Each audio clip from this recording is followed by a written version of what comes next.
Welcome, everyone, to episode 42 of our podcast. I usually like to start off with some announcements about what's going on, upcoming events and tour dates. I will be in Los Angeles May 25th for my 4th series. It's a brand new topic on soulmates and relationships. I'll be going deep into male and female energy. So this will be an 8-hour event like usual, 10 to 6 p.m. And our LA events always sell out quick. So if you want to make this and make the trip out, please do so. All the information can be found on davidguillaume.com. And I am excited to be in Tel Aviv. June 6th, it's going to be one of our biggest events. We have people flying in from all around the world for this event. And this will be on a Friday from 10 to, this will be on a Friday from 8 a.m. till about 4 p.m. And we will be diving deep into manifesting miracles. And even if you have taken this seminar before, I can pretty much tell you that every single time I give this topic, it comes out different. It's a different energy. I bring in different content, but it will be around overcoming limited belief systems in order to create miracles in our lives. And as always, I have digital content, not just on Instagram or my podcast, which is free, but I have a course that is outlining the structure of our soul, going in detail and how you can shift to a new destiny of great fulfillment and relationships. And that is called yourinfinitesoul.com. And it is a pay what you feel is right to you model, because I don't want finances to ever be an issue why people can't study this wisdom. I also have a level 2 of Your Infinite Soul, and I have a series called Limitless Abundance, which goes into the secrets of prosperity and wealth creation from a spiritual point of view that I had once given live, and I digitized it for you. So what is the energy of this week? What are we going through and what is available to us? You know, one of the things that the sages always talk about, and you hear me talking about it is not about changing others, and it is not about changing this universal force that we call God or the light of the creator. It is only about one thing. It is about creating the vessel to be able to hold that energy. What is your vessel? What is your capacity to hold miracles? What is your capacity to hold a soulmate? And remember, a soulmate isn't a person. It is an energy intelligence that you draw in. So you could be married to someone and it could be not satisfying to you. It could be painful. It could be monotonous. You may feel no spark in your marriage or your partnership or your dating life. But because of a transformation you made inside yourself, a transformation you made in your consciousness, a fear that you broke through, something that you changed about your negativity and changed it into positivity. You changed the doubts to certainty, anxiousness to wholeness. When you make that shift, you shift to a new destiny, which means you expand your vessel and you go from a 60-watt bulb to a 1,000-watt bulb, which means now you can hold 1,000 watts of energy. That's a metaphor spiritually for when we expand our vessel, our soul, the creator's energy can now come in at 1,000 watts versus 60 watts. The creator's energy always wanted to come in. This energy of fulfillment to remove our pain and suffering, to remove our darkness, has always wanted to come in. And it is never ceasing in its desire to enter our lives. There is no shortage of miracles. It is only us who need to expand the vessel to create the capacity to hold it. And so when we transform ourselves, the reason why the next day you could be with your soulmate when the prior day you were not, and that person could be the same person. That person you're married to the next day could receive the soul of your soulmate, could receive an energy intelligence of your soulmate that makes them a completely different person, or your experience of them makes them completely different. Haven't you ever woken up and one day the person you're with was completely different? Haven't you woken up one day and your business was completely different? And all of a sudden, things that weren't looking too bright turned out to be amazing? This is a result of a shift in our consciousness and the creation of a bigger vessel. And there are many ways to do this. And I've talked about so many different ways of expanding the vessel in my prior podcast. I want to talk about one right now, which is appreciation and seeing the good. It might sound cliche, but the sages say that the moment we stop appreciating something, we cut our soul from that channel. So for example, let's say someone in your greatest time of need, let's say you're going through a very painful situation around finances and money, and all you needed was $1,000. This is a hypothetical. All you needed was $1,000 and get you out of all your problems. Let's say someone came along. Say this person, John, came along and gave you $1,000. And because John gave you $1,000, you now have solved all your debts, all your problems, and you had money to create a business that now is worth $1 billion. Okay? Because John had given you that 1,000, you now have a business many years later that is worth $1 billion.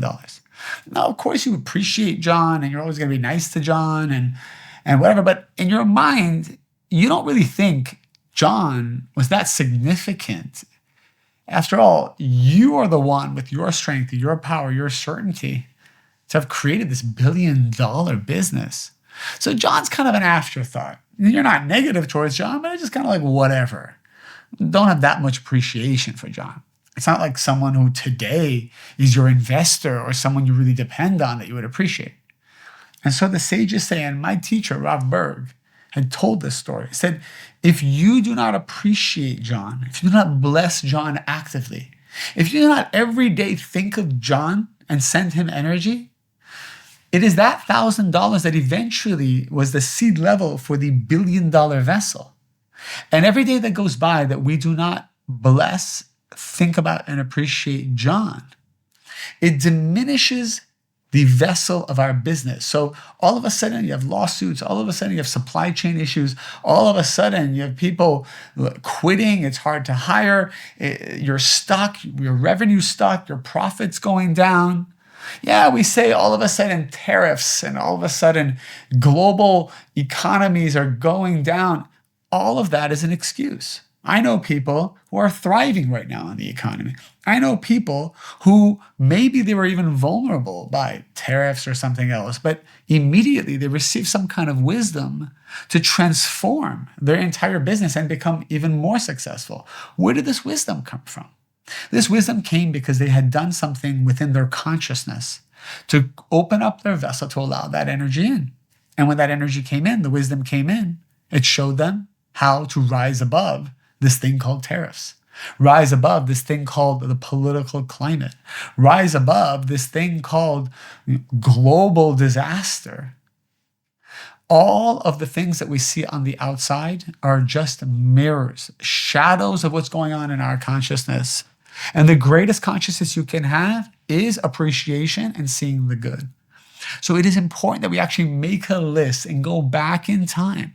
Who are the people who did you a favor? Who are the people who helped you early on? Who are the people that represented the seed level of your success? Think about those early employees. I think even to myself, in our company at Mary Ruth Organics, we've been in business for about 12 years now. And we had employees in the very beginning who really helped us grow, who aren't with us anymore today for whatever reason. Am I thinking about them? Am I sending them energy and blessing them because they were part of the seed level of everything we have today? I would need to. We all need to. We need to go back in time and think about the people, even if it was a compliment they gave or something supportive they did for one moment, which gave us the confidence later on in life to have certainty, even if it was a coach or a school teacher that you had. And they gave us something. They gave us strength or belief in ourselves. The more we appreciate them, the more we open and expand that channel of energy, because it was that one compliment that created this huge success you have today. So if you don't appreciate them, but even worse, if you speak badly about them, if you put them down, if you assassinate their character, you completely sever. So imagine this for a second. John gave you $1,000. Let's say you got to a place where you're upset with John and you're cursing him. You have now fully severed your soul contract, your soul tie with John, who seeded you the 1,000. But now you got a $1 billion company. What's going to happen to the $1 billion? Just because you started speaking poorly about John, this $1 billion will start to diminish every day until it's totally gone. Because we severed ties from the source. One of the 10 commandments in the Old Testament, which is just a manual to the soul. When you decodify the Bible, and everyone in the world knows about the Bible. When you decodify the Bible, it's all the secrets of Kabbalah. One of the 10 commandments is to honor and respect your mother and father. But what does that mean? What if they were abusive? What if you had horrible parents? What if your parents aren't even alive?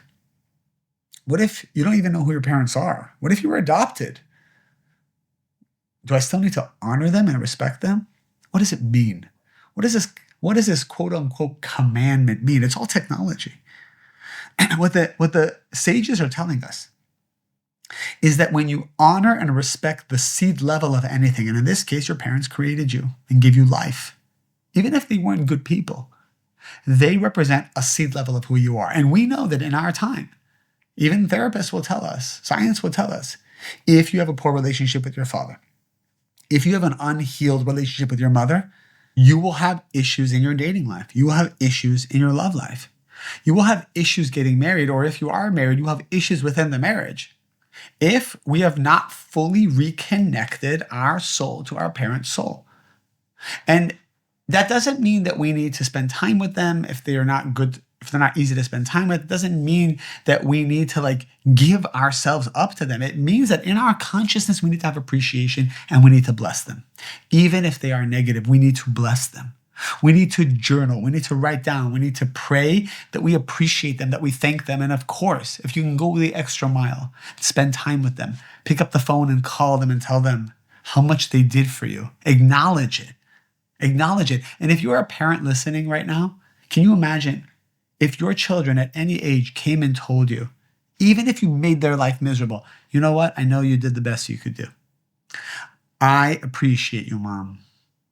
I appreciate everything you did for me. Dad, I know it wasn't easy. I know maybe you didn't have everything you needed to be a good father, but I appreciate you. I appreciate your soul. I appreciate that the Creator allowed me to come into this world through you with the difficulties and the blessings. I appreciate it. And guess what? Even if you don't mean it, words have power. Words are vessels. We can say it. Even if you don't mean it, the reason why you're saying it is because you want to get to a place where you mean it. When we go to the gym or we do things, we do exercise that we're not in the mood to do, what's the secret? Just do it. You just fake it until your body gets excited about it. You know the hardest part of going to the gym is actually getting dressed to go to the gym. That's the hardest part. The hardest part isn't when you're at the gym.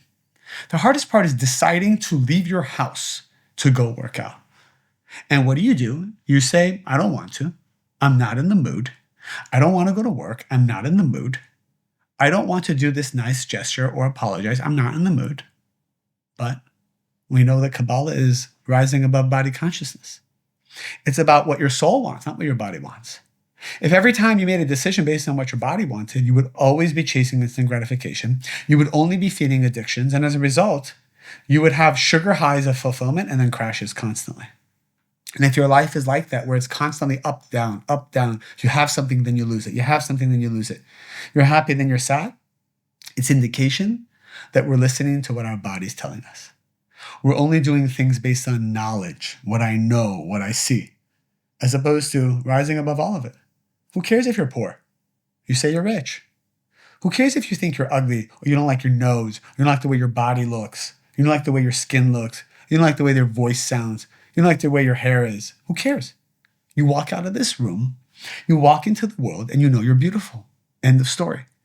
You walk into an event and you say to yourself, I am the most attractive person in the world. I am the most successful person in the world. I am the most whole person in the world. I am the most spiritual person in the world. This is what you say. Because at the end of the day, attraction is dependent on one thing, not on how you look, on what you believe about yourself. It's your consciousness that means everything. So going back to rising above body consciousness and connecting and honoring the people in our lives who have given us something. My teacher used to say, I'm always hesitant to accept favors and gifts from people because I know I will have to bless them for the rest of my life. I know if I receive money from you, an investment from you, a favor from you, and because of that money, that investment, that favor, I create something great, I will have to bless you for the rest of my life. And so It's kind of funny to think about it this way, but I have to ask myself, if I don't want to be bound spiritually to you for the rest of my life and having to bless you and thank you for the rest of my life, then I should not accept your gift. It's just another way of thinking about it. And so many of us have received from people in our lives. And the more we can start to see their good, not because they deserve it, not because you don't want to lose the energy. You don't want to lose the energy.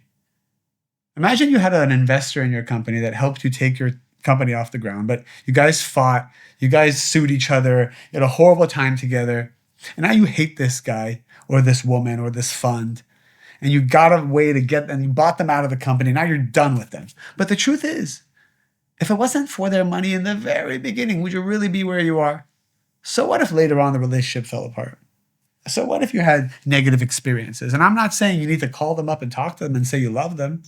I'm saying, do you appreciate that the Creator arranged them to come for even the short time they did to get you to where you need to be? Because you need to appreciate, to establish that piping, to establish that vessel so the energy can flow. Everything is piping. We know that if a pipe is broken, if a circuit is cut, there's no light, there's no water, there's no electricity, there's no oxygen, there's no air, there's nothing. One pipe, cut, done. We sever pipes when we don't appreciate, and even worse, when we speak poorly about other people. Be careful about speaking poorly about other people. It just slips out. Negative speech just falls out of our mouth without us realizing. And when we speak negatively about somebody, should they have anything to do with our success, money is leaving our account. It's our relationships that are falling apart.